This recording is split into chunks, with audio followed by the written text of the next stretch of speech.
And the effort underway to get American and other foreign nationals out of Gaza is becoming more urgent by the day.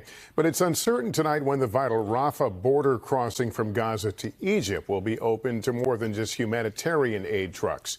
Meagan Fitzgerald is there. Tonight, our first-hand look at the Rafah border crossing, a lifeline for millions of people suffering and trapped inside Gaza. In the last 10 days, more than 200 aid trucks have passed through here, 66 just today. But the UN says it's not nearly enough. The situation in Gaza has become absolutely inhumane.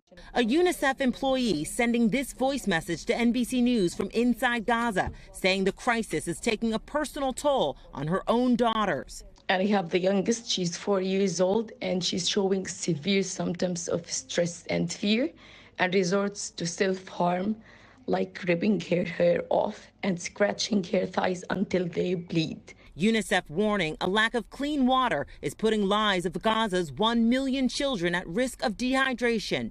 The plan was for the Rafah border crossing to alleviate this crisis. The Rafah border is supposed to be a two-way crossing with these trucks packed with aid making their way in. Americans and foreign nationals that are trapped just beyond this border making their way out. But that hasn't happened yet. Egypt is not accepting Palestinian refugees, and foreign nationals say they have not been allowed out. Nearly 1,000 Americans are trapped inside Gaza, and the U.S. says Hamas is blocking them. The impediment is simple. It's Hamas. We pressed Egypt's head of state information. Who's holding up the Americans from crossing over the border? The Americans? Is Hamas. America says Hamas is holding the Americans. Us Israelis. Meanwhile, Americans like Qasim Ali are running out of patience. We don't see any care for us from the American government. I don't know why. Americans caught in the crossfire, desperate to escape. Meagan Fitzgerald, NBC News, Rafah border crossing, Egypt.